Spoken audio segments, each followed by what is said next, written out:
¿qué tal? ¿Cómo se encuentra esta semana? Muchas gracias por recibirnos. Esta vez queremos hacer algunos comentarios acerca de la discriminación, el racismo, la universidad pública y el periodismo. Todo esto porque han sido los temas más relevantes en la conferencia matutina del presidente Andrés Manuel López Obrador, y creemos que son reflexiones que valen mucho la pena. Nosotros le hacemos la propuesta, pero lo importante es que usted opine, nos dé su punto de vista, que no necesariamente tiene que coincidir con el nuestro, y que deje sus comentarios debajo del video. Si después además le gustó, por favor compártalo. Mire, quiero empezar platicándole que este viernes 22 de octubre tuve la oportunidad de asistir a la conferencia matutina del presidente López Obrador. Solo asistí porque me asignaron uno de los peores lugares que podía haber en todo el recinto, detrás de la cámara donde se hacen los rieles, y bueno, pues ahí el presidente difícilmente me podía ver para que yo le pudiera expresar la pregunta. Mejoró muchísimo la mañanera porque en esta ocasión estuvieron presentes periodistas que sí hicieron periodismo, no relaciones públicas, no fueron a gestionar recursos para los presidentes municipales, ni a llevar mensajes de odio o de ataques políticos. No, se hicieron preguntas muy serias. Desafortunadamente, todavía esto que hemos llamado el bazar de la mañanera no se resuelve por completo. Sigue habiendo muchas preguntas, evidentemente pagadas o a cambio de publicidad.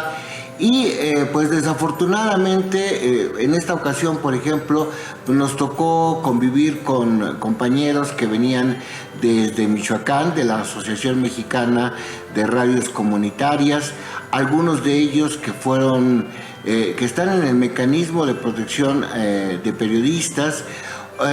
Otra compañera de Guerrero, de la tercera edad, que con mucho trabajo vino a México. La dejan pasar, pero la ponen allá en la sexta fila, a pesar de llegar de las primeras en la mañana, y no puede preguntar. Todavía hay muchas cosas que resolver en esta mañanera. Pero bueno, para entrar al tema, se discutió mucho acerca de la Universidad Nacional Autónoma de México. Fue el tema que ocupó pues todos los espacios de comentarios en los medios de información, y es que el presidente Andrés Manuel López Obrador sostiene que la universidad se ha derechizado. Y mire, como presidente y como egresado de la Universidad Nacional Autónoma de México, en lo personal creo que tiene todo el derecho de expresarse y dar su opinión al respecto. Es más, quiero decirle, también como alumno de la Universidad Nacional Autónoma de México, que estoy muy de acuerdo con el presidente, porque en efecto las universidades deben ser un espacio universal para todas las corrientes de pensamiento, de eso no cabe duda. Sin embargo, si la universidad la pagamos los mexicanos, si la universidad y estos privilegios que tiene la gente de acudir a estudiar una licenciatura, entonces estamos ya hablando de que esto solamente le ocurre a menos del 2% de los mexicanos. Y si se trata de una maestría o de un doctorado, bueno, ya la fracción es ínfima, 0.25%. Entonces, la universidad pública, el Instituto Politécnico Nacional, la Universidad Rosario Castellanos, todas tienen la obligación de preparar a la gente para servir a la sociedad, no para servirse a sí mismos. Y esto es para todas las universidades, la libertad de cátedra, la libertad de expresión. Pero bueno, no podemos negar que, por ejemplo, una universidad como la Iberoamericana, fundada por jesuitas, tiene un sentido humanista cuando da sus clases. Tiene pues la intención de que la gente que ahí se prepara tenga preocupación por otros seres humanos, no nada más por ganar dinero. Todo lo contrario a la Universidad Anáhuac. A la Universidad Anáhuac no se va a estudiar, no se va a tener los mejores títulos, se va a tener contacto con gente que tiene muy buenas relaciones en la política, con grandes empresarios.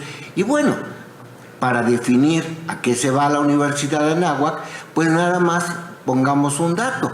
La fundó Marcial Maciel, quien después de defraudar a una señora, haciéndole pues sentir que solamente de esa manera se podía ir al cielo, pues con ese dinero construyó la universidad, construyó muchas otras escuelas particulares y después puso en paraísos fiscales más de $500 millón, me parece, más o menos esa es la cantidad que nos reporta el periodista Raúl Olmos en su libro El imperio financiero de los legionarios de Cristo.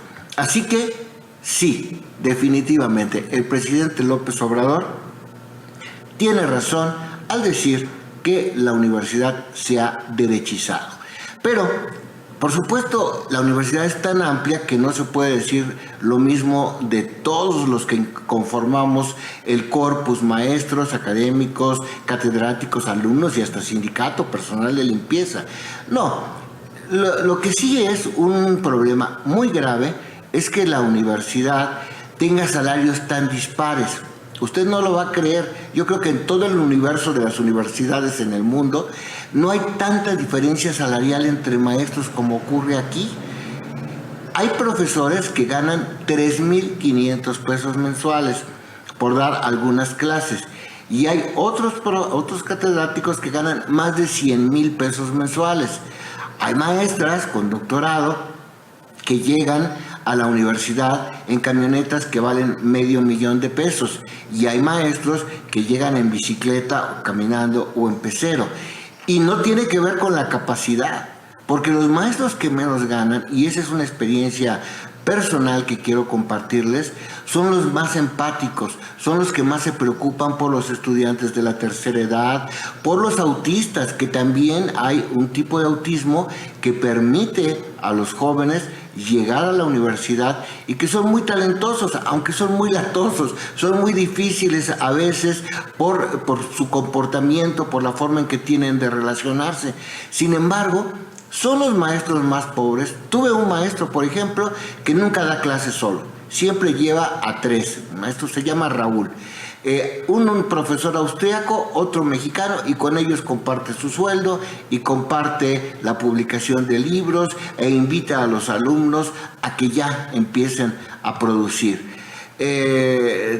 Otros maestros, de los que menos ganan, fueron los únicos que se preocuparon porque los alumnos tuviéramos la oportunidad de ir a los centros arqueológicos de México, algo que deberíamos conocer todos los mexicanos, pero que no se le puede perdonar a alguien que estudia o se prepara para historiador, que no conozca Mitla y, bueno, muchísimos centros que sería muy largo enumerar. Uno de ellos, por cierto, el profesor Eladio Terreros, a quien le tuve mucho afecto y que pues obviamente no vivía de las clases en la universidad. Él también tenía una plaza como arqueólogo y tenía algunos otros proyectos. No era un hombre millonario, pero sí los maestros. Hay un profesor, por ejemplo, que se apellida Lassi, realmente, como lo diría la traducción de la palabra en inglés, es un auténtico haragán, que lo primero que hace cuando llegan los alumnos es decirles qué hacen aquí, nada más vienen a perder su tiempo, conmigo ni van a pasar.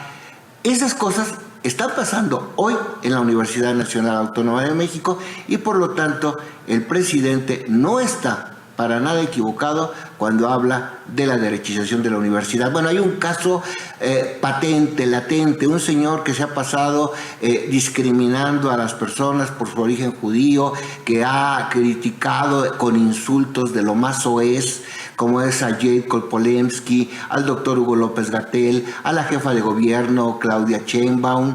Esta persona, que fue sumamente criticada por muchos académicos, da clases de posgrado y por ningún lado encontramos la cédula profesional que permita decir que tiene más allá de una licenciatura en medicina que tuvo en los años 70, cuando todavía era muy frecuente que la Secretaría de Gobernación infiltrara halcones en las aulas, les pagaba sus estudios, pero para que espiara a otros alumnos.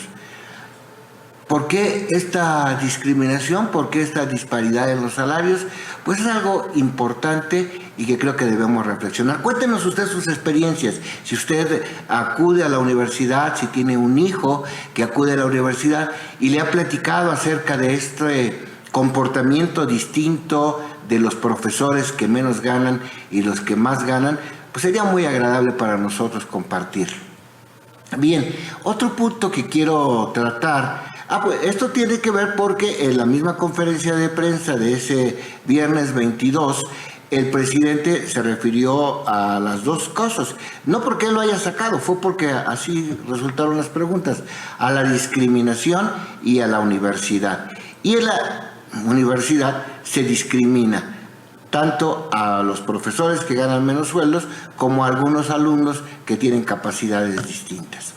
Bueno, por otra parte le quiero platicar acerca de las agencias de noticias en México, ya que la huelga de Notimex, del Sindicato Único de Trabajadores de Notimex, aumentó,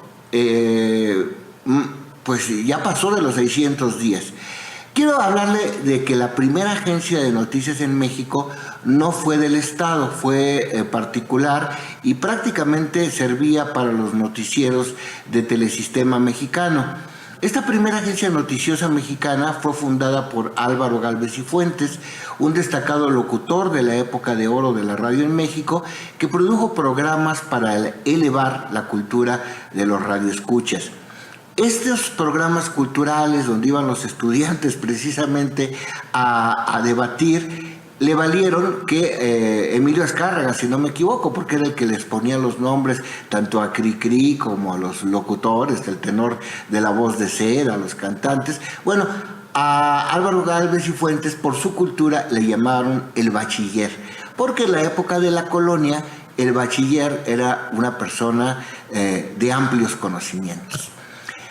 Bueno, Álvaro Gálvez y Fuentes estaba tan empeñado en elevar la cultura, el nivel de instrucción en México y los valores cívicos, que pues dijo, pues ahora voy a dirigir una película. Esta se llamó Mexicanos al Grito de Guerra y contaba dos historias: la composición del himno nacional mexicano y la batalla del 5 de mayo contra los franceses.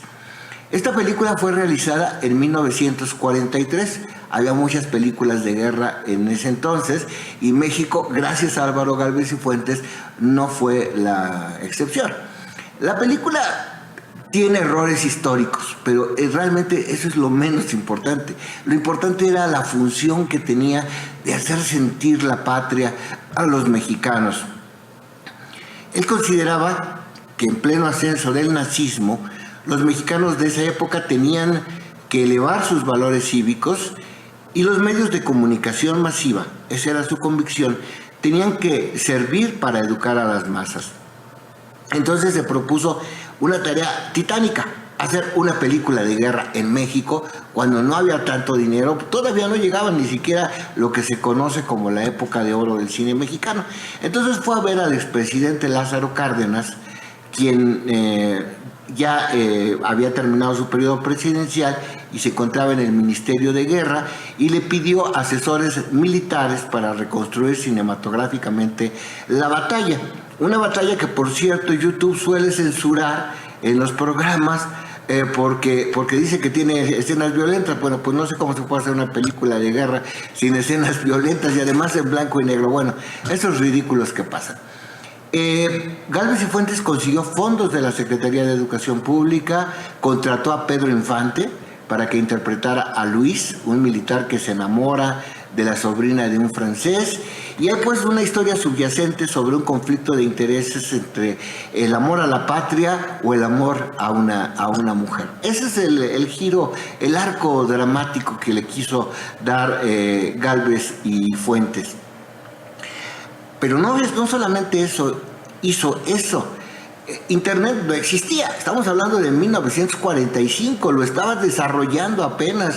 Pero entonces a Álvaro Gálvez y Fuentes dijo, pero existía la televisión, e inventó la telesecundaria para que hubiera aulas virtuales en los lugares más recónditos del país y todos los adolescentes mexicanos, tuvieran guaraches o fueran descalzos, pudieran escolarizarse sin importar si vivían en islas o montañas de nuestra bruta geografía. Creo que es importante platicarle todo esto porque vemos cuál es la función, cuál es la necesidad, cuál es el amor que hay detrás del antecedente para fundar una agencia de noticias de México. Cuando México, a principios de la década de los 60, fue seleccionado como país sede de los Juegos Olímpicos, hubo un gran escándalo internacional. ¿Cómo era posible que le dieran esta responsabilidad a un país primitivo, internacionalmente conocido por los cactus, los jorongos, la pobreza, la miseria, era lo que se sabía en el extranjero? Y esto se lo aseguro, alguien preguntó, ¿pero cómo le van a dar Olimpiadas a México si no tienen camas? Los atletas tienen que descansar y ahí nada más tienen hamacas. Fue por esa época, principios de los 60, cuando Álvaro Gálvez y Fuentes funda Informex, y por entonces no existía todavía el videotape. Entonces las imágenes se filmaban en cine, tenían que ir a cubrir la nota, revelar las películas, se hacía un reel de imagen, como se le llama en medios electrónicos, en medios informativos, y luego proyectaban la película mientras un locutor que no se veía al aire transmitía lo que fue el primer noticiero de televisión en México. Se llamaba Diario Relámpago del Aire, y quiero decirle, perdóneme la falta de modestia, que lo conducía mi padre, el locutor, actor y universitario Jaime Ancira. Bueno, de hecho, por esta razón, pues le quiero contar otra cosa que es muy personal, pero no lo hago por esto, sino porque quiero que usted conozca la calidad humana que tenía el bachiller. Un día mi padre, pues tenía fuertes problemas económicos y tenía la hipoteca de un negocio que quería fundar, una granja, y fue con Gálvez y Fuentes a decirle que por favor lo corriera porque le urgía pagar la hipoteca. Y entonces el bachiller dijo, sí, cómo no, pase usted por favor a la caja, pero mañana se presenta a las 9 porque le voy a dar otro trabajo y le voy a pagar más. Así era la calidad humana de Álvaro Gálvez y Fuentes. Bueno, pues en 1968 el secretario de Gobernación, Luis Echeverría, pensó que no podía exponerse a una agencia privada donde se ejercía un periodismo independiente, y se le ocurre fundar Notimex, una agencia del gobierno mexicano, para decir lo que al gobierno le favorecía decir. Y fue tan importante esto que a las 9 de la mañana del 4 de junio de 1969, Notimex dio la primicia de un accidente de la Compañía Mexicana de Aviación. Uno de sus aparatos se había estrellado en el Pico del Fraile, en la Sierra de Nuevo León. Bueno, esa fue la noticia que dio el reportero. ¿Quién cree que era el reportero? El secretario de Gobernación, Luis Echeverría Álvarez. Bueno, ¿por qué fue importante este accidente aéreo? Pues porque en él volaba el expresidente del PRI, Carlos Alberto Madrazo Becerra. Y muchos testigos aseguraron que, a diferencia de lo que informó Notimex a todo el mundo, el avión explotó, pero antes de encontrarse con la sierra, con el cerro, con el Pico del Fraile, donde se supone que se estrelló.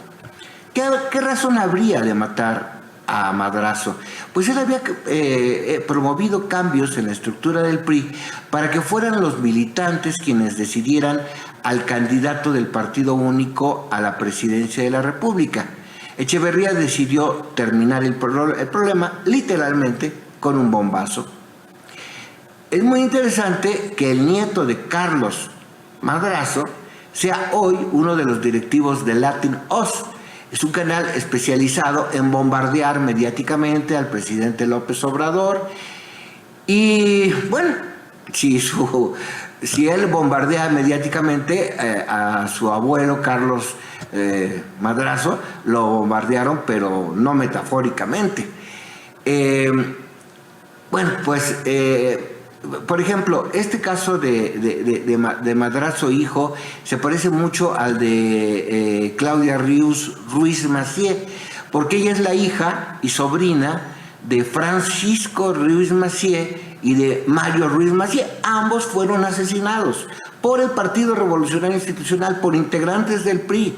Sin embargo, ahora Claudia, que ha ocupado diversas secretarías, resulta que es la principal defensora de Iberdrola para que sigan explotando la energía eléctrica. Y muy brevemente, ¿cómo se produce la energía eléctrica en México?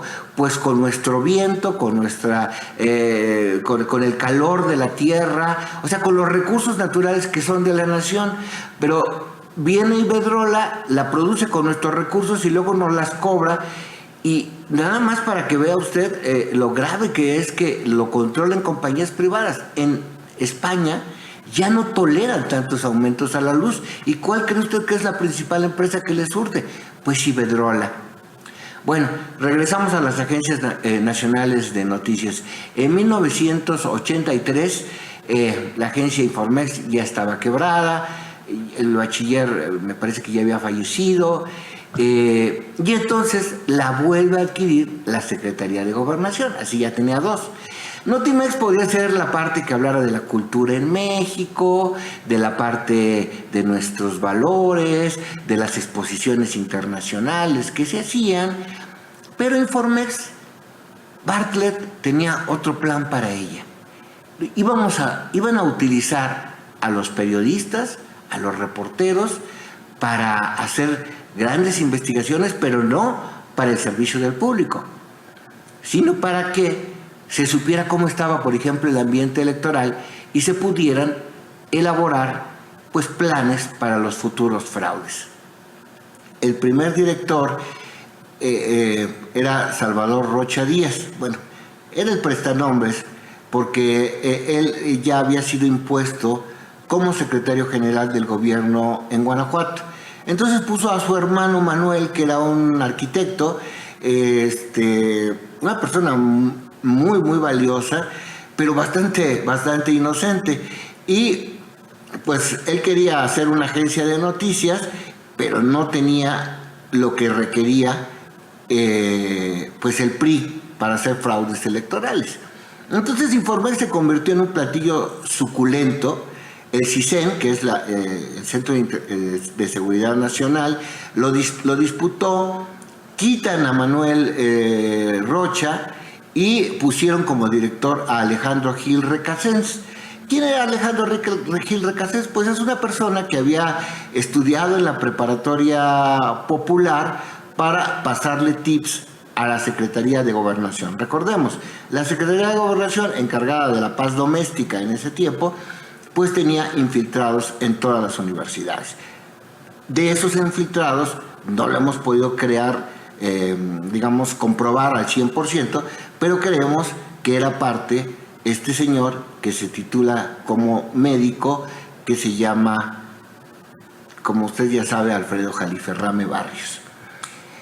Bueno, pero para taparle el ojo al macho y decir que sí, que éramos una agencia de noticias, digo éramos porque yo era parte del sindicato, Gil Recasens contrató como editorialistas y periodistas a personajes identificados como de izquierda, entre ellos Eduardo Ibarra Aguirre, quien hoy hace la columna Utopía, José Oviedo, algunos otros reporteros de Notimex que ahora se me escapan sus nombres. Y entonces, mientras tenía editorialistas de este tipo, a los reporteros nos enviaban a cubrir el ambiente preelectoral en ciudades donde habría comicios. Por ejemplo, muy rápido, porque ya se me está acabando el tiempo, en 1983 me enviaron a Mazatlán. Ahí competían por la presidencia municipal el panista Humberto Ruize y el priista José Ángel Pescador. En una de mis crónicas platicaba que las preferencias por el abanderado del blanquiazul eran apabullantes. Él era muy cercano a Manuel J. Cloutier.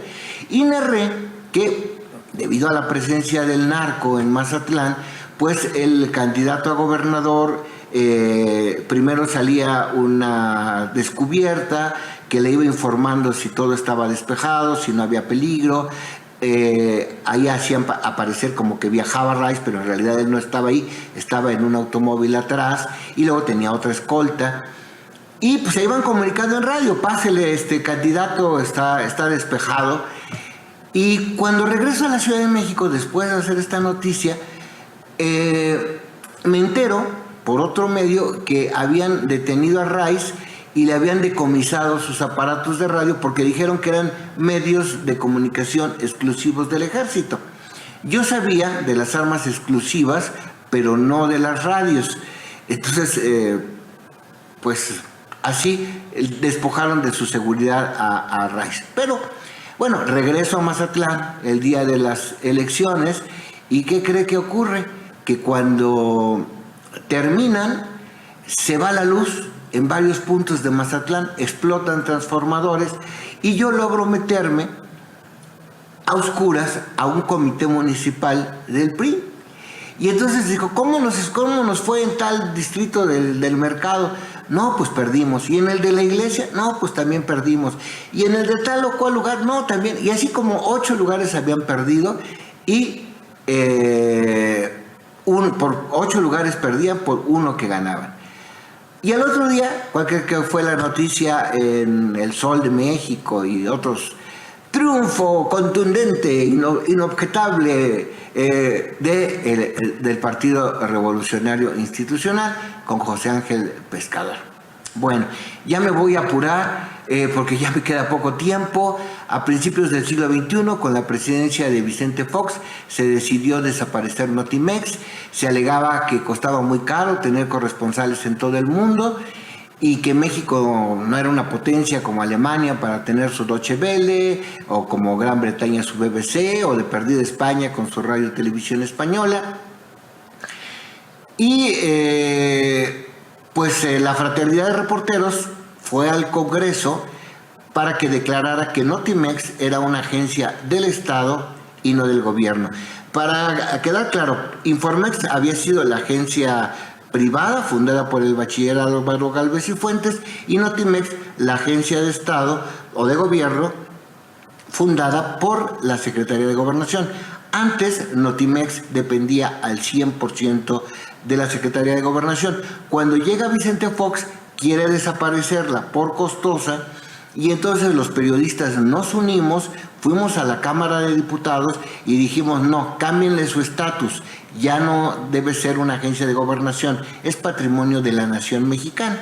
Y entonces se decidió formar un consejo en el que participaban el Instituto Nacional Electoral, entonces era el IFE, la Secretaría de Educación Pública, porque es la imagen de México en el mundo, insisto, la Secretaría de Relaciones Exteriores, la Secretaría de Relaciones Exteriores por ser la imagen de México en el mundo, y la Secretaría de Educación Pública porque las noticias, la información se consideran parte de la educación fundamental.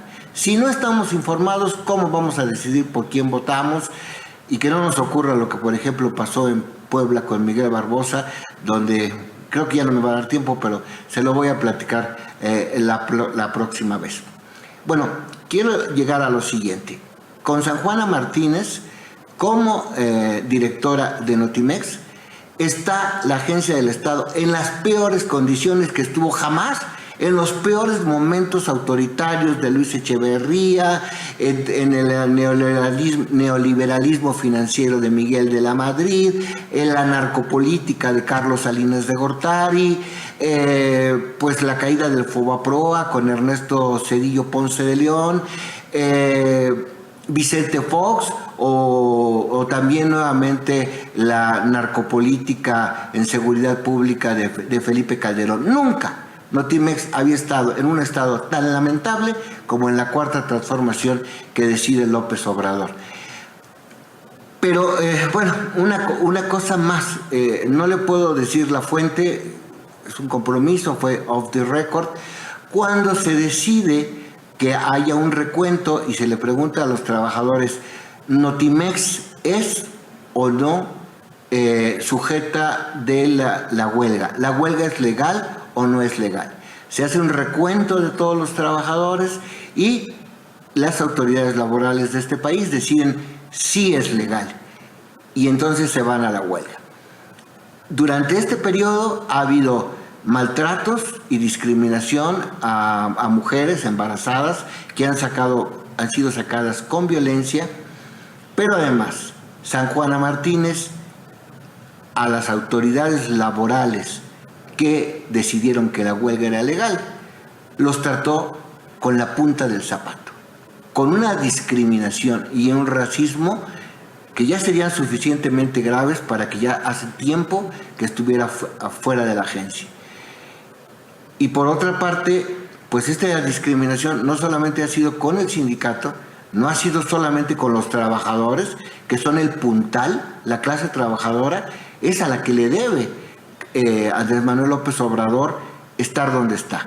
Y no puede ser que los trabajadores del Estado tengan ya más de 600 días sin cobrar por el capricho de San Juana Martínez, quien además de ejercer la discriminación, metió a la mañanera a una persona que allí mismo fue acusada de tener ligas con cárteles del narcotráfico. No lo podemos afirmar, pero es un hecho. Ocurrió, está documentado en distintos medios, entre ellos en Los Ángeles Press. Pues lo vamos a dejar por aquí en este momento. La próxima semana, al principio hoy le platicaba acerca de este accidente de la Compañía Mexicana de Aviación, en la cual pues hay todas las pistas para pensar que no fue un accidente, sino un crimen de Estado. Tan explotó que el cuerpo de Madrazo quedó desmembrado, nunca lo encontraron completo, pero encontraron una mano con su anillo de bodas.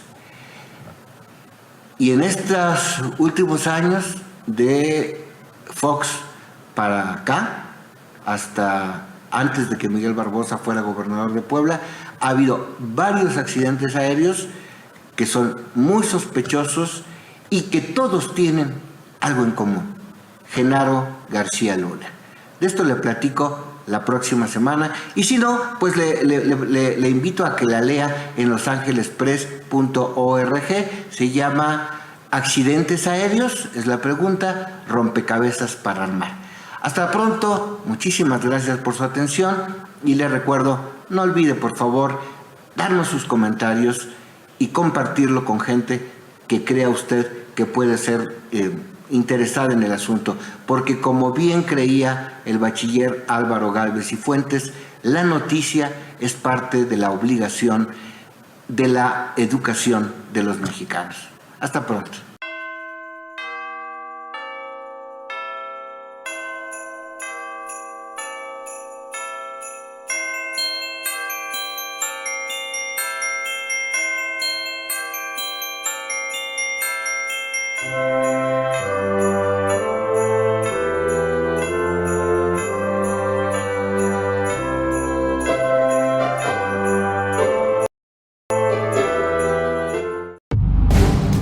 Los Ángeles Press, las noticias que no se escuchan en tu país.